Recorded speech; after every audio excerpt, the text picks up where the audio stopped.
Assalamualaikum warahmatullahi wabarakatuh dan salam sejahtera. Hari ini kita akan teruskan dengan topik sains tingkatan 2 kita iaitu bab 2 ekosistem. Dan hari ini kita akan lihat untuk topik 2.3 iaitu saling bersandaran dan interaksi antara organisma dan antara organisma dengan persekitaran. Jadi hari ini kita akan lihat bahagian 1. Okey, jadi untuk bahagian 1 ini kita akan belajar berkenaan dengan beberapa perkara. Okey, iaitu saling bersandaran. Okey, semua organisma hidup termasuk manusia bergantung kepada persekitarannya. Okey, jadi di sini kita nampak semua organisma tu termasuklah manusia, haiwan dan juga tumbuhan. Organisma dalam satu ekosistem saling bersandaran antara satu sama lain dan komponen-komponen bukan hidup.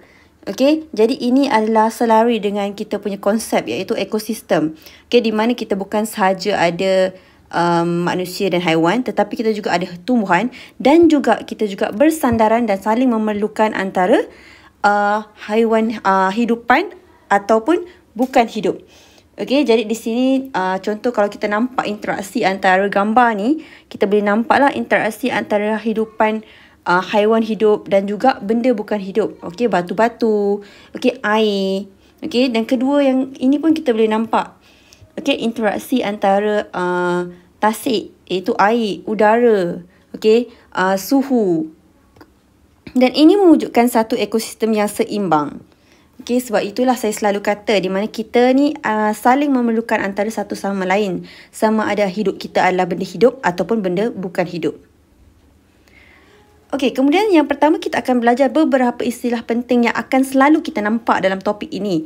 Bukan sahaja topik ini tetapi juga topik lain pun kita akan turut jumpa term-term ataupun istilah-istilah ini. Okey, istilah yang pertama adalah kita boleh nampak spesies. Okey, iaitu sekumpulan organisma yang mempunyai ciri-ciri yang serupa dan boleh saling membiak dan menghasilkan anak. Okey, jadi di mana kita nampak spesies ini, contoh dalam gambar tu kita ada spesies clownfish. Okey, jadi clownfish ataupun ikan badut ni sekiranya ini adalah satu, okey, clownfish dengan clownfish yang lain, okey, kita anggap dia adalah satu spesies. Okey, manusia pun. Okey, kita adalah spesies manusia. Okey, spesies yang sama. Okey, jadi spesies ni keyword dia kat sini adalah sama. Sama spesies. Okey? Jadi ciri-ciri yang serupa maksudnya antara contoh manusia kan. Okey, manusia antara kita manusia dan manusia yang lain kita mempunyai ciri yang sama. Okey, kita boleh membiak antara satu sama lain. Okey? Dan kemudian habitat. Okey, habitat di sini persekitaran atau tempat tinggal sesuatu organisma. Okey, kalau kita nampak dekat dalam gambar ini adalah habitat untuk clownfish tadi. Okey, di mana clownfish akan tinggal di kawasan ini. Okey, contoh lain yang boleh saya beri adalah monyet.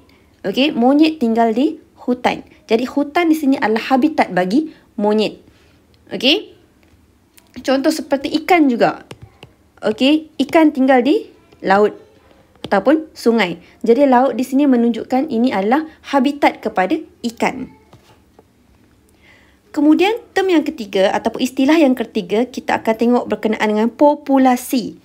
Populasi ini adalah sekumpulan organisma yang sama spesies hidup di habitat yang sama. Okey, tadi kita dah belajar berkenaan dengan spesies, habitat. Jadi kita kaitkan dua-dua ni di mana populasi adalah gabungan antara spesies yang sama dan juga tinggal di habitat yang sama. Okey, jadi kalau kat sini kita nampak, okey, ikan-ikan tersebut tinggal di habitat yang sama. Ini kita namakan dia sebagai populasi, sekumpulan. Kemudian kita nampak community. Yang keempat adalah community. Beberapa populasi organisma hidup yang berbeza dan hidup bersama dalam satu habitat dan saling berinteraksi antara satu sama lain. Jadi kalau kita tengok dalam gambar ni, ini ada di dalam laut. Okey, jadi kalau kat sini kita boleh nampak ada beberapa spesies haiwan di dalam populasi yang sama. Okey, populasi satu populasi. Okey, populasi yang kedua. Okey, dan kemudian kita ada populasi yang ketiga dan beberapa populasi yang lain. Okey, dan termasuk juga di habitat yang sama. Okey, beberapa populasi di habitat yang sama. Okey, ekosistem. Okey, ini adalah satu istilah yang akan selalu kita dengar di dalam topik sains. Okey, di mana ekosistem adalah beberapa komuniti yang tinggal bersama-sama dalam satu habitat, saling berinteraksi dan termasuk segala komponen bukan hidup. Okey, jadi kita nampak kat dalam gambar ni, ekosistem adalah gabungan daripada semua yang kita belajar tadi. Okey, di mana kita ada beberapa populasi dalam satu tempat yang sama, satu habitat yang sama, termasuk dengan benda bukan hidup di sini, iaitu air. Okey, kemudian kita ada udara, kita ada cahaya, kemudian kita ada apa lagi? Haba. Okey, itu adalah benda-benda bukan hidup yang kita boleh nampak dekat sini. Okey, jadi contoh awak boleh nampak dekat dalam ni. Okey, kita ada haiwan, kita ada tumbuhan, kita ada habitat. Okey, ini adalah kita namakan sebagai habitat, dan kemudian kita ada sunlight and heat, matahari, cahaya matahari, suhu, udara. Okey, jadi haiwan-haiwan ini walaupun kita tak nampak dia saling memerlukan, tapi sebenarnya kita bergantungan, ini adalah bergantungan antara satu sama lain. Kemudian kita akan tengok berkenaan dengan keseimbangan ekosistem. Okey, suatu ekosistem dikatakan seimbang jika organisma hidup dan komponen-komponen bukan hidup dalam persekitaran berada dalam keadaan harmoni tanpa gangguan luar. Okey, jadi ekosistem tadi kita dah belajar berkenaan dengan benda hidup, benda bukan hidup, berada di dalam satu habitat yang sama, okey, berkumpulan. Okey, jadi sekiranya tiada anasir-anasir luar ataupun gangguan-gangguan luar di dalam satu ekosistem, kita boleh katakan ekosistem ni sebagai suatu ekosistem yang seimbang, tiada gangguan luar. Kemudian, penyesuaian hidupan terhadap alam sekitar. Okey, organisma hidup dan persekitaran saling bersandaran. Faktor alam sekitar yang memainkan peranan yang penting dalam taburan haiwan dan tumbuhan ialah suhu, cahaya dan juga kelembapan. Okey, untuk kita punya konten yang seterusnya, kita akan belajar bagaimana suhu, cahaya dan kelembapan ni memainkan peranan penting dalam taburan haiwan dan juga tumbuhan di sesuatu kawasan. Yang pertama kita akan tengok di kawasan gurun. Okey, di kawasan gurun kita tahu di mana suhu di kawasan gurun ni adalah panas dan juga ianya berada dalam keadaan kering. Okey, jadi bila suhu panas agak sukar kita untuk mendapatkan air di kawasan tersebut, dan juga kelembapan udara dalam kawasan ni adalah agak kurang. Okey, jadi bagaimana haiwan dan juga tumbuhan dalam kawasan ini mengadaptasi ataupun menjadikan diri mereka sesuai dengan keadaan sekitar. Okey, jadi contohnya kat sini kita akan tengok unta. Okey, haiwan kita yang pertama pada hari ini ialah unta. Macam mana unta ni boleh mengadaptasi dalam kawasan seperti ini, iaitu panas dan kering. Okey, kita nampak bonggol. Okey, di mana kita boleh nampak bonggol ni dekat sini. Okey, bonggol ni digunakan untuk menyimpan makanan dalam bentuk lemak yang dioksidakan untuk menghasilkan air. Okey, jadi setiap haiwan, setiap tumbuhan, setiap manusia kan, okay, kita memerlukan air untuk hidup. Bukan saja air tetapi juga makanan. Okey, jadi bagi unta ni, dia ada satu adaptasi di mana kita boleh nampak bonggol tadi, itu adalah tempat untuk dia menyimpan lemak. Okey, dalam masa yang sama dia boleh mendapatkan sumber air daripada bonggol tersebut. Kemudian kita akan tengok kaktus. Ini adalah pokok yang agak senang untuk dijaga kalau kita dijaga di Malaysia. Sebab tumbuhan ini tak memerlukan terlampau banyak air. Okey. Daun yang berbentuk duri mengurangkan kehilangan air. Okey, jadi kita harus tahu. Okey, daun ni, ini adalah bergantung pada luas permukaan daun. Okey, kita dah belajar berkenaan dengan proses transpirasi. Okey, di mana proses transpirasi ni adalah satu proses di mana air hilang daripada tumbuhan. Okey, air disejat ke udara. Okey, jadi sekiranya permukaan daun ni, okey, kelebaran dia lebih besar. Okey, lebih besar, maksudnya lebih banyak air akan dikeluarkan melalui proses transpirasi. Okey, saya tunjukkan dekat sini Lebih besar daun, lebih besar air hilang. Okey, jadi di sini macam mana pokok kaktus ni boleh mengadaptasi dalam situasi sebegini untuk mengelakkan dia daripada kehilangan lebih air. Sebab tu ia mempunyai duri. Okey, jadi duri ni adalah menggantikan daun bagi mereka supaya mereka tidak kehilangan daun. Kemudian mereka juga mempunyai akar yang panjang untuk menyerap air jauh ke dalam tanah. Okey, jadi akar yang panjang ni dia boleh menyebabkan mereka ni lebih senang untuk mencari air, mencari sumber air supaya mereka boleh dapat air yang mencukupi untuk melakukan proses-proses seperti fotosintesis. Okey, kemudian batangnya, batangnya menyimpan air. Ini adalah salah satu juga adaptasi kaktus supaya mereka boleh kekal hidup dalam kawasan yang panas dan kering. Kemudian kita akan tengok kawasan tundra. Okey, jadi kawasan tundra ni adalah satu kawasan yang sangat sejuk. Okey, jadi di mana ia mempunyai suhu yang sangat rendah.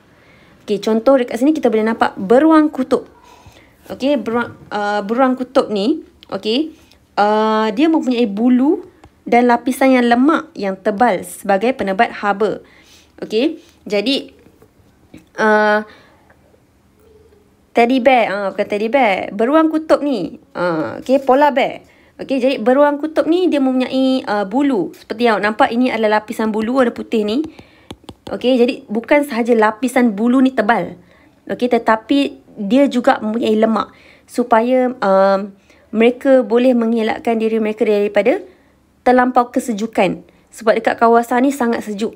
Okey, jadi lemak dan bulu ni lah yang menyebabkan mereka boleh mengadaptasi terhadap kawasan sekitar. Okey, dapat mengekalkan suhu badan mereka.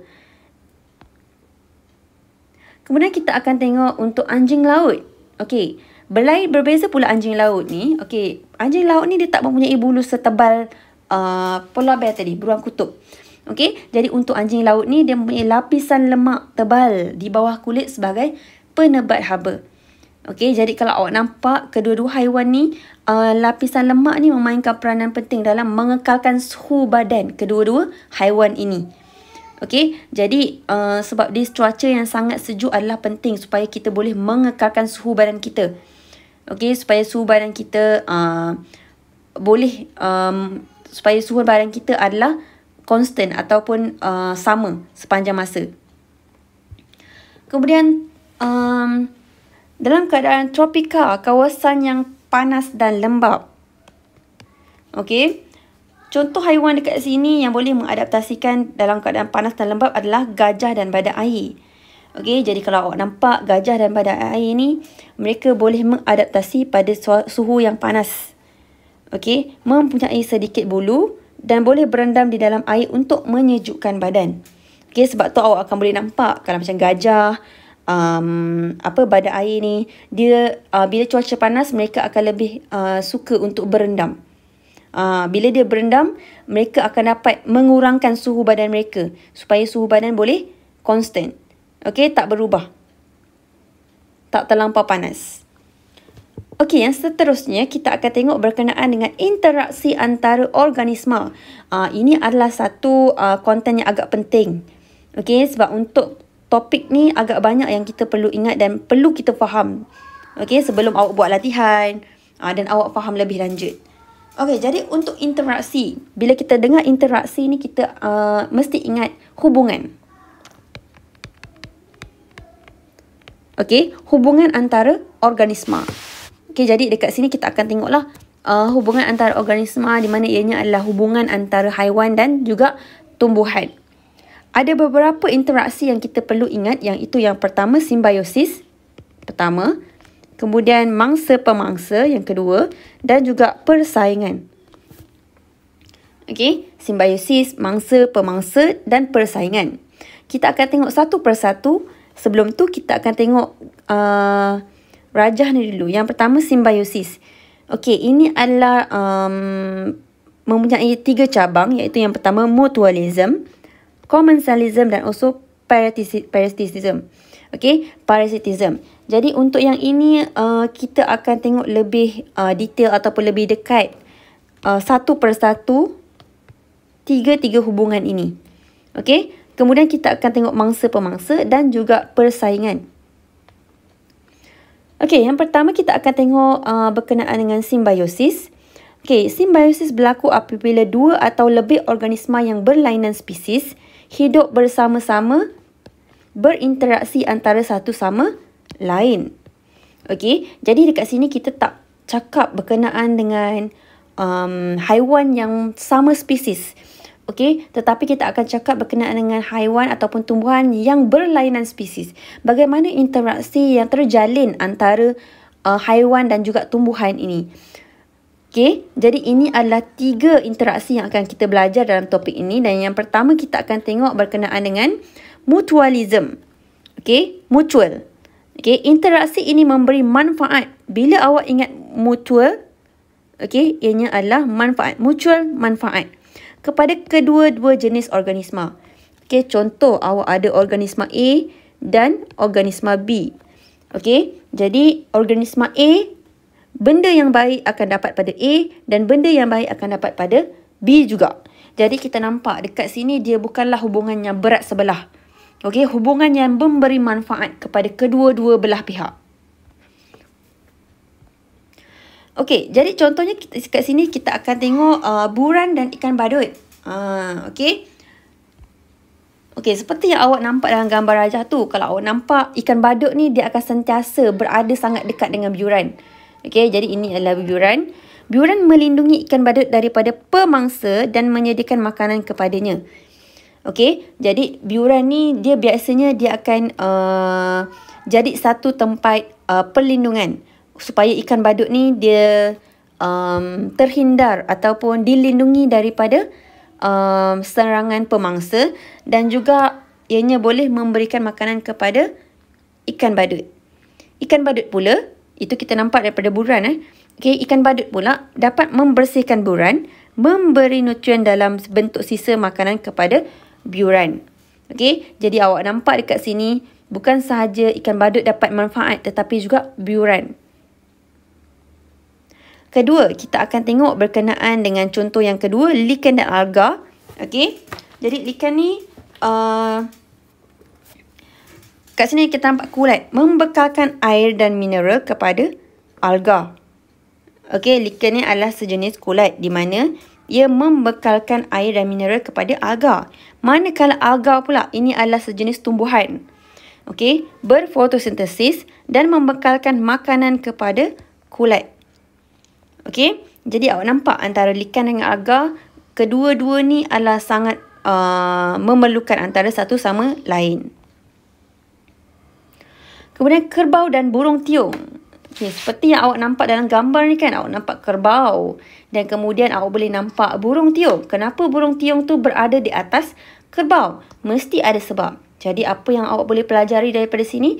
Burung tiung ni memainkan peranan penting untuk makan kutu yang melekat di atas badan kerbau. Okey, jadi awak nampak ni tengah mencari kutu ni, mencari makanan. Awak dengar kutu, tapi sebenarnya kutu tu adalah makanan kepada burung-burung. Okey, walaupun dia kecil, burung-burung ni menganggap ianya sebagai makanan yang penting. Okey, badan kerbau pula bebas daripada kutu. Jadi nampak kerbau ni nampak macam pasrah je kan. Sebenarnya dia mendapat kebaikan di sini di mana badan dia dah tak ada kutu. Kalau awak pernah ada kutu, awak boleh faham apa perasaan orang yang ada kutu. Okey, sebab kutu ni dia akan makan darah awak. Dia akan menyebabkan awak gatal. Okey, jadi kerbau ni dia dapat manfaat bila tak ada kutu dekat atas badan dia. Manakala burung tiung pula, dia akan dapat manfaat, dia akan dapat makanan dekat sini untuk dia meneruskan kehidupan. Jadi dekat tadi awak dah nampak mutualism, mutual. Okey, di mana ianya memberi manfaat kepada kedua-dua belah pihak. Sekarang kita akan tengok commensalism. Okey, di mana commensalism ni adalah interaksi antara dua organisma yang memberi manfaat kepada satu sahaja organisma, manakala satu lagi tidak mengalami sebarang kerugian. Okey, jadi contoh awak ada A. A mendapat manfaat, B tak ada apa-apa. Tak ada manfaat. Okey, awak nampak berat sebelah ni dekat sini. A sahaja dapat manfaat tetapi B tak ada. Tetapi B tak ada masalah. Dia tak dapat apa-apa, tapi dia pun tak dapat kerugian apa-apa.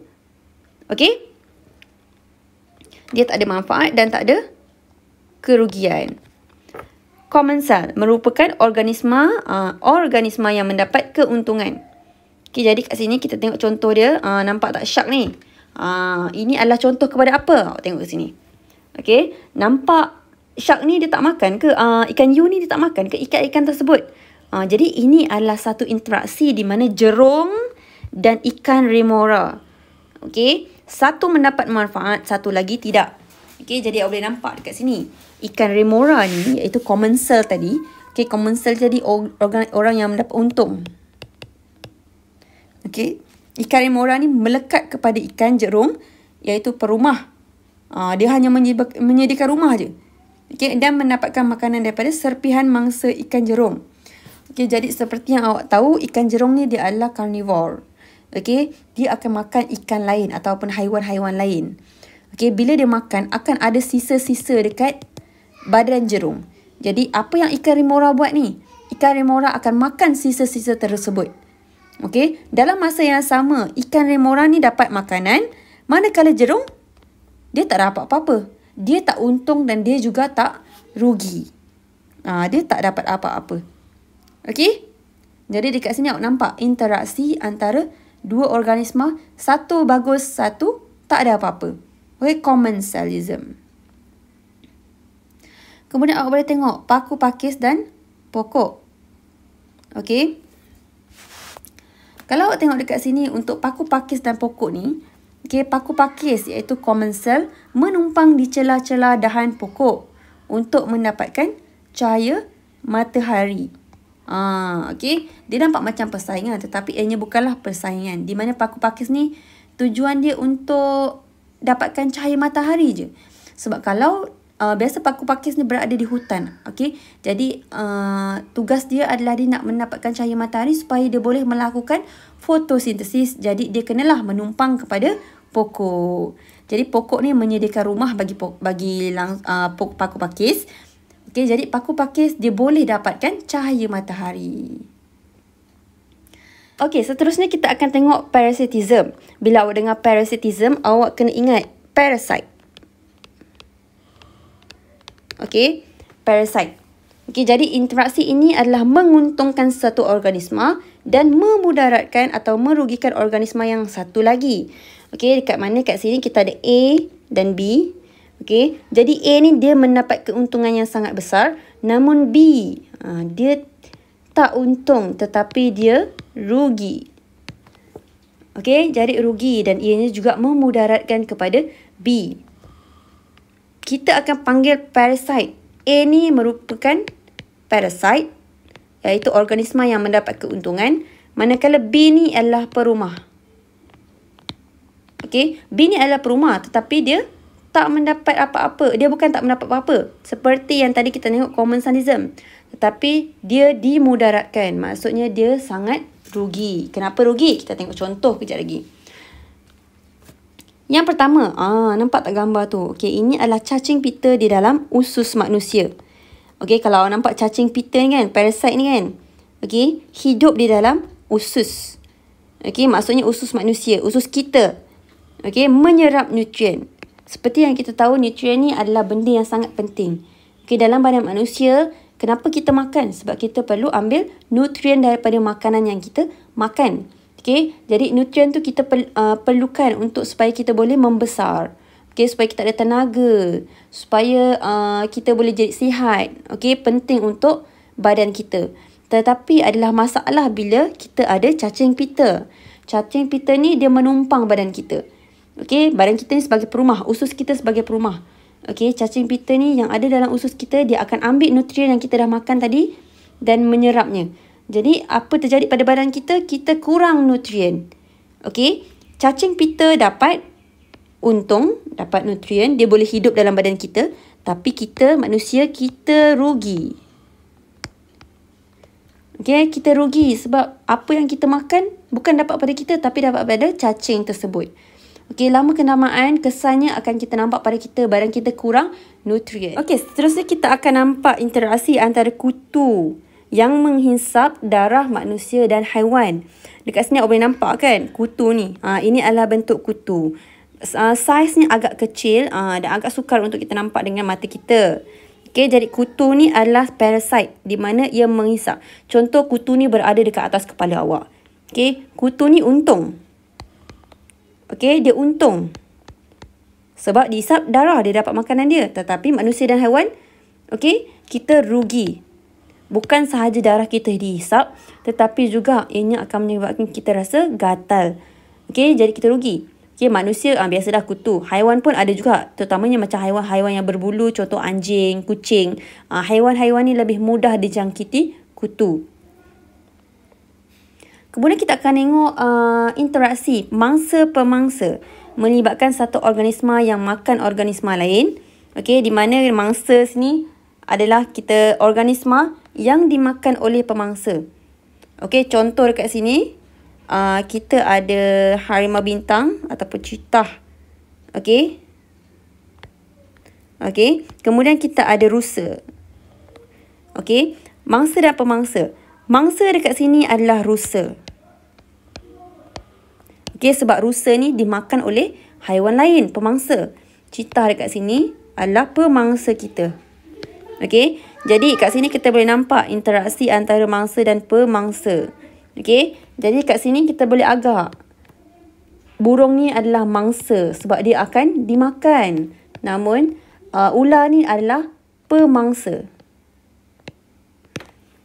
Okey, kita boleh nampak interaksi dekat sini. Satu haiwan makan haiwan lain ataupun haiwan lain dimakan oleh haiwan lain.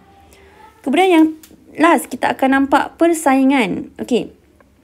Jadi persaingan ni berlaku apabila organisma dalam satu habitat bersaing untuk mendapatkan keperluan asas. Okey, apa itu keperluan asas yang terhad? Seperti cahaya. Cahaya ni biasanya awak akan nampak tumbuhan lah. Okey, biasanya ianya terjadi pada tumbuhan. Tumbuhan ni berlumba-lumba untuk mendapatkan cahaya. Okey, contoh kalau kawasan yang tinggi, lebih tinggi sesuatu kawasan, lebih cepat dipanjat. Okey, lagi banyak cahaya dia boleh dapat. Ruang, kawasan macam teritori pun menjadi antara satu sebab kenapa haiwan-haiwan ini bersaing. Air, makanan. Okey, jadi contoh nampak kan gambar ni kan. Okey, macam kat sini kita contoh kalau kita ada anjing kat sini, dia berebut untuk mendapatkan sumber makanan. Pasangan pun sama. Okey, contoh kenapa haiwan yang sama spesies dia bersaing antara satu sama lain? Sebab pasangan. Okey, jadi sampai situ saja untuk hari ini. Okey, untuk bahagian 2 kita akan sambung kepada next video. Okey, masih subtopik yang sama, tetapi saya buat 2 part dekat sini. Satu part 1 dan satu lagi part 2. Okey, jadi kita akan jumpa untuk next video pula. Okey, jadi Assalamualaikum warahmatullahi wabarakatuh dan salam sejahtera.